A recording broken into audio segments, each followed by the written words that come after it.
지금 이 순간에도 미국에서는 5분마다 한 명씩 펜타닐로 목숨을 잃고 있습니다. 연간 사망자가 10만 명을 넘는데 이건 베트남 전쟁 전사자의 2배가 매년 반복되고 있다는 뜻이죠. 손톱 위에 올릴 수 있는 양으로도 성인을 즉사시키는 이 합성 마약이 지금 미국 청년층 사망 원인 1위를 차지하고 있거든요. 트럼프는 이 전쟁을 끝내겠다며 동맹국 멕시코를 폭격하겠다고 선언했습니다. 허풍이 아니냐고요? 불과 열흘 전 미군 특수부대가 베네수엘라 현직 대통령을 새벽에 급습해서 눈을 가린 채 뉴욕으로 끌고 왔습니다. 국가 원수도 체포해 오는 나라가 마약 조직을 못 건드릴 이유가 없다는 게 트럼프의 논리입니다. 펜타닐이 왜 이렇게 무서운 걸까요? 일단 이 마약은 헤로인보다 50배나 강력합니다.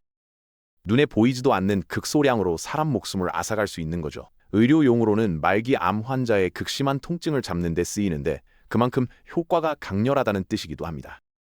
문제는 이 특성이 범죄 조직에게는 황금알을 낳는 거위가 됐다는 겁니다. 과거 코카인 전성기 때를 생각해보면 마약을 밀수하려면 엄청난 양을 운반해야 했거든요. 헤로인 1kg을 들여오려면 큰 가방이 필요했고 국경에서 적발될 위험도 그만큼 높았습니다. 그런데 펜타닐은 완전히 다른 게임이에요. 주머니 하나에 수십억 원어치를 숨길 수 있으니까요.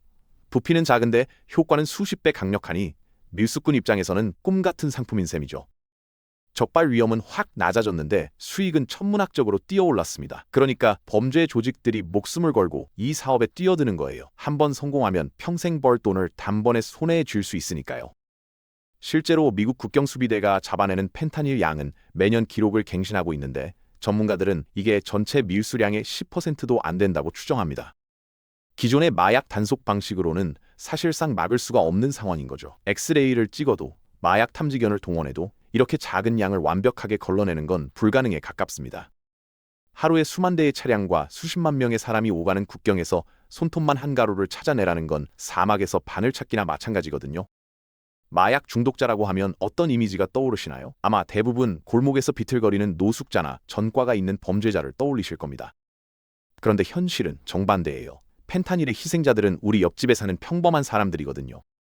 캘리포니아에 살던 17살 고등학생 이야기를 해드릴게요. 이 친구는 학교 성적도 좋고 운동부 활동도 열심히 하던 모범생이었습니다. 어느 날 파티에서 친구가 건넨 알약 하나를 먹었는데 그게 마지막이었어요. 그 알약은 진통제처럼 생겼지만 실제로는 카르텔이 만든 가짜 약이었고 안에는 치사량의 펜타닐이 들어있었습니다. 부모는 다음날 아침 차갑게 식은 아들을 발견했죠. 이런 일이 미국 전역에서 매일 벌어지고 있습니다. 명문대에 다니던 대학생이 기말고사 공부를 위해 집중력 강화제를 구했다가 변을 당하기도 하고 허리 수술 후 처방받은 진통제에 의존하다가 인생이 무너진 가장도 수두룩해요. 디스크 수술로 통증이 심해서 진통제를 먹기 시작했는데 처방전이 끊기니까 인터넷에서 약을 구하게 됐고 그 약에 펜타닐이 섞여 있었던 거예요. 가장 무서운 건 카르텔이 만드는 가짜 약이 진짜와 완벽하게 똑같다는 겁니다. 색깔, 모양, 심지어 제약회사 로고까지 정교하게 복제해요. 전문가가 현미경으로 봐도 구분이 안 될 정도죠. 그러니까 본인은 합법적인 진통제를 먹는다고 생각하는데 실제로는 러시안 룰렛을 하고 있는 셈입니다. 한 알은 괜찮고 다음 한 알에는 죽음이 들어있을 수 있으니까요. 미국 부모들 사이에서는 자녀에게 절대 출처 모를 약을 먹지 말라고 신신당부하는 게 일상이 됐습니다. 그렇다면 이 죽음의 알약들은 대체 어디서 오는 걸까요? 펜타닐 공급망을 추적해보면 글로벌 기업 못지않은 체계적인 시스템이 드러납니다. 시작점은 중국이에요. 중국의 화학공장에서 펜타닐 원료 물질이 생산되고 이게 태평양을 건너 멕시코로 들어갑니다. 멕시코 산속 깊은 곳에 숨겨진 비밀 실험실에서 이 원료가 완제품으로 가공되죠. 그리고 최종 목적지인 미국 국경을 향해 수천 가지 방법으로 밀반입됩니다. 이 사업의 규모가 얼마나 되는지 아세요? 연간 수십조 원입니다. 삼성전자나 현대자동차 같은 글로벌 대기업이 버는 돈을 범죄 조직이 굴리고 있는 거예요. 이 정도 돈이 걸려 있으니 카르텔이 자발적으로 사업을 접을 리가 없죠. 여기서 많은 분들이 착각하시는 게 있어요. 카르텔을 영화에 나오는 것처럼 총 들고 으르렁거리는 깡패 집단 정도로 생각하시거든요. 현실의 카르텔은 완전히 다릅니다. 물류팀이 배송 경로를 최적화하고 회계팀이 자금 세탁을 관리하며 심지어 홍보팀까지 있어요. 인스타그램이나 틱톡에 금으로 도금한 권총이나 람보르기니를 올리면서 젊은이들을 유혹하는 거죠. 멕시코 시골 마을의 18살 청년 입장에서 생각해보세요. 합법적인 일자리라고는 하루 종일 일해도 몇만 원밖에 못 버는 농장 일뿐인데 카르텔에 들어가면 한 달에 수백만 원을 벌 수 있다고 합니다. 선택의 여지가 있을까요? 가난한 마을에서 카르텔은 유일한 취업처가 되어버렸고 이 구조가 수십 년간 굳어지면서 카르텔은 이제 단순한 범죄 조직이 아니라 멕시코 경제의 일부가 되어버렸습니다. 여기서 정말 충격적인 이야기를 하나 해드릴게요. 카르텔 조직원들이 지역 사회에서 영웅 대접을 받고 있다는 겁니다. 믿기 어려우시죠? 몇 년 전 멕시코 북부의 한 시골 마을에서 실제로 벌어진 일이에요.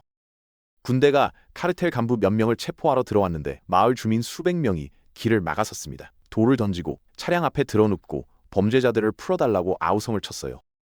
왜 이런 일이 벌어지는 걸까요? 카르텔이 마을에서 하는 일을 보면 이해가 됩니다. 비포장이던 마을 길에 아스팔트를 깔아주고 아픈 주민이 있으면 병원비를 대줍니다. 가난한 집 아이가 공부를 잘하면 장학금을 줘서 대학까지 보내주기도 해요. 크리스마스에는 마을 아이들에게 선물을 돌리고 마을 축제 비용도 전부 카르텔이 부담하죠. 정부가 수십 년간 못해준 일을 마약 돈으로 해결해주고 있는 거예요. 산골 마을의 할머니 입장에서 생각해보세요. 평생 정부한테 받은 거라고는 없는데 카르텔 덕분에 손주가 대학에 갔습니다. 누가 진짜 은인일까요? 통계를 보면 더 놀랍습니다. 멕시코 안에서 카르텔이 5번째로 큰 고용주라는 조사 결과가 있어요. 월마트나 대형은행 다음으로 많은 사람을 먹여 살리고 있다는 뜻이죠. 도로, 의료, 교육, 일자리까지 국가가 해야 할 역할을 범죄 조직이 대신하고 있는 기이한 상황이 멕시코 전역에서 벌어지고 있습니다. 마을 사람들에게 카르텔 두목은 범죄자가 아니라 후원자이고 보호자예요. 이게 바로 카르텔을 단순히 소탕한다고 해서 문제가 해결되지 않는 이유입니다. 카르텔이 돈만 많은 게 아닙니다. 이들의 무장 수준을 보면 소름이 끼쳐요. 웬만한 국가 정규군을 능가하거든요. 카르텔이 직접 만드는 장갑차가 있는데 별명이 몬스터예요. 픽업 트럭에 두꺼운 철판을 두르고 지붕에 기관총을 장착한 건데 이게 경찰 장갑차를 종이장처럼 뚫어버립니다. 무기고를 들여다보면 더 놀라워요. 미군이 쓰는 것과 동급인 박격포와 로켓포는 기본이고 하늘을 나는 헬기를 떨어뜨릴 수 있는 대공 미사일까지 갖추고 있습니다. 실제로 몇 년 전 멕시코군 헬기가 카르텔의 로켓포에 격추당해서 군인 6명이 현장에서 전사한 사건이 있었어요. 국가 군대가 범죄 조직한테 당한 겁니다. 더 무서운 건 이들의 창의력이에요. 드론에 폭탄을 달아서 정부군 지휘관을 암살하는 건 이미 오래전 얘기고 최근에는 잠수함을 직접 만들어서 바다 밑으로 마약을 실어 나릅니다. 콜롬비아 정글에서 수작업으로 조립한 반잠수정이 태평양을 건너 멕시코 해안까지 수톤의 마약을 운반하는 거죠. 해안 경비대가 이걸 잡아내기란 거의 불가능해요. 카르텔 조직원들의 훈련 수준도 만만치 않습니다. 상당수가 멕시코 특수부대 출신이거든요. 군에서 최정예 훈련을 받은 뒤 카르텔이 제시하는 어마어마한 연봉에 넘어가 전향한 사람들이에요. 이들이 후배 조직원들을 군대식으로 훈련시키니까 전투력이 올라갈 수밖에 없죠. 이쯤 되면 범죄 조직이라고 부르기도 민망합니다. 완전히 준군사 단체예요. 작은 나라 하나쯤은 상대할 수 있는 전력을 갖춘 무장 집단이 멕시코 안에 버젓이 존재하고 있는 겁니다. 그러면 멕시코 정부는 뭘 하고 있느냐고요? 여기서 진짜 문제가 드러납니다. 정부가 카르텔을 못 잡는 게 아니에요. 국가 시스템 자체가 카르텔에게 먹혀버린 겁니다. 멕시코 북부 지역 상당 부분은 사실상 무정부 상태예요. 지도상으로는 멕시코 영토지만 중앙정부의 힘이 전혀 닿지 않습니다. 그 지역 주민들에게 진짜 권력자가 누구냐고 물어보면 대통령이 아니라 지역 카르텔 두목 이름을 대요. 카르텔이 공권력을 장악하는 방식은 단순합니다. 플라타 오 플로모라는 말이 있어요. 스페인어로 은이냐 나비냐라는 뜻인데 뇌물을 받을 건지 총알을 맞을 건지 선택하라는 협박이죠. 새로 부임한 경찰서장이 있다고 해볼게요. 첫 출근날 책상 위에 두꺼운 현금 봉투가 놓여 있습니다. 옆에는 가족 사진이 있고 사진 위에 메모가 적혀 있어요. 협조하면 매달 이 돈을 받고 거부하면 사진 속 사람들이 어떻게 되는지 보게 될 거라고요. 거부한 경찰서장들의 운명은 뉴스에서 확인할 수 있습니다. 대낮에 순찰차 안에서 벌집이 되어 발견되거든요. 판사들도 마찬가지예요. 카르텔 관련 재판을 맡으면 협박 전화가 쏟아지고 그래도 버티면 가족이 납치됩니다. 선거철은 더 끔찍해요. 카르텔 입맛에 맞지 않는 후보는 투표일 전에 사라집니다. 지난 대선 기간에만 수십 명의 정치 후보자가 유세장에서, 집에서, 길거리에서 목숨을 잃었어요. 이런 상황에서 정의를 외치겠다고 나서는 사람이 몇이나 될까요? 방탄복을 입어도 가족까지 지킬 수는 없으니까요. 카르텔은 경찰의 얼굴만 아는 게 아니라 자녀가 다니는 학교, 부모님이 사는 집 주소까지 다 파악하고 있거든요. 멕시코 정부가 카르텔 앞에서 얼마나 무력한지 보여주는 상징적인 사건이 있습니다. 2019년에 벌어진 오비디오 구스만 체포작전이에요. 오비디오가 누구냐면 역사상 가장 유명한 마약왕 엘차포의 아들입니다. 아버지가 미국 감옥에 갇힌 뒤 가업을 이어받아 시날로아 카르텔을 운영하고 있었죠. 멕시코 특수부대가 정보를 입수하고 오비디오를 급습해서 체포하는 데 성공했어요. 여기까지는 좋았습니다. 문제는 그 다음에 벌어졌어요. 체포 소식이 전해지자마자 수백 명의 카르텔 조직원들이 중화기로 무장하고 시내로 쏟아져 나왔습니다. 시날로아주 쿨리아칸 시 전체가 전쟁터로 변했어요. 무장 병력이 거리를 장악하고 곳곳에서 총격전이 벌어졌습니다. 차량이 불타고 상점 유리창이 박살났죠. 더 끔찍한 건 카르텔이 군인 가족들이 사는 아파트 단지를 포위했다는 거예요. 민간인을 인질로 잡고 오비디오를 풀어주지 않으면 학살을 벌이겠다고 협박한 겁니다. 멕시코 정부는 선택의 기로에 섰어요. 원칙대로 오비디오를 붙잡고 있으면 수백 명의 민간인이 죽을 수 있고 풀어주면 국가의 권위가 바닥에 떨어지는 상황이었죠. 결과가 어떻게 됐을 것 같으세요? 정부가 무릎을 꿇었습니다. 더 큰 유혈 사태를 막겠다는 명분으로 체포했던 마약왕의 아들을 다시 풀어줬어요. 범죄 조직의 협박에 국가가 굴복한 겁니다. 전 세계가 이 장면을 지켜봤어요.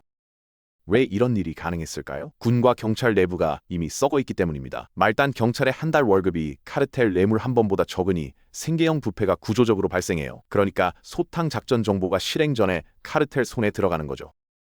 멕시코 정부의 대응은 왜 이렇게 무력했을까요? 전임 대통령 로페스 오브라도르의 정책을 보면 이해가 됩니다. 그는 총알 대신 포옹이라는 슬로건을 내걸었어요. 카르텔과 정면으로 싸우는 대신 사회적 지원으로 근본 원인을 해결하겠다는 거였죠. 가난을 없애면 범죄도 사라질 거라는 이상주의적 접근이었는데 결과는 참담했습니다. 카르텔의 덩치만 키워줬다는 비판이 쏟아졌어요. 이 상황을 지켜보던 미국은 이미 행동에 나섰습니다. 작년 9월부터 서던 스피어, 우리말로 남쪽의 창 작전이 진행 중이에요. 태평양에서 마약 밀수선이 포착되면 경고 없이 미사일을 쏩니다. 지금까지 35차례 이상 해상 타격이 이뤄졌고 115명 이상이 사망했어요. 하지만 트럼프의 진짜 노림수는 따로 있습니다. 카르텔을 테러 조직으로 지정하는 거예요. 왜 이게 중요하냐면 단순 범죄 조직일 때는 멕시코 정부의 협조가 있어야만 손을 댈 수 있거든요. 그런데 테러 조직으로 지정되는 순간 게임이 바뀝니다. 의회 승인 없이 대통령 명령만으로 미군을 투입할 수 있어요. 알카에다나 이슬람 국가를 소탕할 때 썼던 바로 그 방식이죠. 다른 나라 땅에 특수부대를 보내고 드론으로 폭격하며 지도자를 사살하거나 체포해 올 수 있는 법적 근거가 생기는 겁니다. 이게 단순한 협박이 아니라는 걸 보여준 사건이 바로 베네수엘라 작전이에요. 1월 3일 새벽 150대의 항공기가 베네수엘라 하늘을 뒤덮었습니다. F-22 랩터, F-35 스텔스 쓰기, 비일 폭격기까지 총출동했고 베네수엘라의 방공망과 전력망은 순식간에 먹통이 됐어요. 델타포스 요원들이 마두로 대통령의 관저에 침투해서 경호원들을 제압하고 수갑을 채우기까지 불과 수십 분이었습니다. 베네수엘라 작전이 끝나고 흥미로운 변화가 생겼어요. 멕시코 정부의 태도가 확 달라진 겁니다. 그동안 미국으로의 인도를 완강히 거부하던 카르텔 간부들을 갑자기 적극적으로 넘겨주기 시작했어요. 국경지대에서는 대규모 마약 단속도 벌이고 있고요. 왜 갑자기 이렇게 협조적으로 변했을까요? 답은 간단합니다. 베네수엘라 꼴 나기 싫으니까요. 최근 멕시코의 쉐인바움 대통령이 트럼프와 15분 정도 통화를 했는데 트럼프가 대뜸 베네수엘라 작전 어떻게 생각하냐고 물었다고 해요. 그리고는 멕시코에 미군을 투입하겠다고 제안했죠. 쉐인바움은 당연히 거절했습니다. 하지만 거절한다고 끝날 문제가 아니에요. 지금 멕시코 국경지대가 어떤 상황인지 아세요? 텍사스주 방위군만 있는 게 아닙니다. 미국 본토에서 정규군 병력이 대거 내려와 있어요. 하늘에서는 정찰 드론이 24시간 카르텔의 주요 거점과 이동 경로를 실시간으로 촬영하고 있습니다. 공군 기지에는 탱크 킬러라고 불리는 A격 공격기와 레이더망을 무력화하는 F-35 스텔스기가 대기 중이에요. 좌표만 찍히면 15분 안에 초토화할 수 있다는 보고가 이미 나왔습니다. 미군이 준비한 작전 시나리오도 다양해요. 미국 땅에서 발사한 미사일이나 자폭 드론으로 멕시코 내부의 마약 제조 공장과 무기 창고를 폭격하는 방식이 있고요. 더 적극적으로는 네이비실이나 델타포스가 야간에 침투해서 카르텔 수뇌부를 생포하거나 제거하는 시나리오도 있습니다. 금융봉쇄로 카르텔 자금줄을 쬐는 방법부터 극단적인 경우 국경지역에 미군이 직접 안전지대를 구축하는 것까지 모든 옵션이 테이블 위에 올라와 있는 상황이에요. 냉정하게 말해서 멕시코 정규군은 미군의 상대가 안 됩니다. 전면전이 벌어지면 며칠 안에 끝나요. 그런데 진짜 문제는 그 다음이에요. 카르텔이 정규전으로 맞서지 않을 거라는 겁니다. 이들의 반격은 비대칭적으로 올 거예요. 미국 본토 내부에 이미 침투해 있는 조직원들이 수두룩하거든요. 로스앤젤레스, 시카고, 뉴욕 같은 대도시에서 동시다발 테러가 터질 수 있습니다. 아니면 국경지대로 수십만 명의 난민을 밀어 넣어서 미국 사회를 혼란에 빠뜨릴 수도 있죠. 트럼프의 입장은 확고합니다. 국제법보다 자국민의 생명이 우선이라는 거예요. 공화당 지지자들도 같은 생각이에요. 매일 수백 명씩 죽어가는데 국제법이 무슨 소용이냐는 거죠. 반면 민주당은 강하게 반발하고 있습니다. 의회 승인 없는 군사 행동은 헌법 위반이고 동맹국과의 관계를 완전히 파탄낼 거라고 경고해요. 실제로 상원에서는 트럼프의 추가 군사 행동을 제한하는 전쟁 권한 결의안이 52대 47로 통과됐습니다. 하지만 더 근본적인 문제가 있어요. 전문가들의 경고를 들어보면 소름이 끼칩니다. 멕시코 카르텔을 완전히 소탕한다고 가정해 볼게요. 그러면 끝일까요? 아닙니다. 그 빈자리를 콜롬비아, 브라질, 동유럽의 다른 범죄 조직들이 순식간에 채울 거예요. 역사가 이미 증명했습니다. 엘차포를 잡았더니 그 아들들이 사업을 이어받았고 조직은 오히려 더 분산되고 더 폭력적으로 변했어요. 공급자를 죽이면 다른 공급자가 나타날 뿐입니다. 결국 미국 내부에 거대한 수요가 존재하는 한 이 죽음의 비즈니스는 절대 사라지지 않아요. 펜타닐은 매년 수만 명의 미국인을 죽이고 있는 실존하는 국가 안보 위기입니다. 멕시코 카르텔은 단순한 범죄 조직이 아니라 국가 시스템을 잠식한 거대한 준군사 단체예요. 트럼프는 베네수엘라를 본보기 삼아 국제법을 초월한 군사적 타격을 진지하게 검토하고 있습니다. 하지만 전문가들의 견해는 일치해요. 총과 미사일만으로는 이 전쟁을 끝낼 수 없다는 겁니다.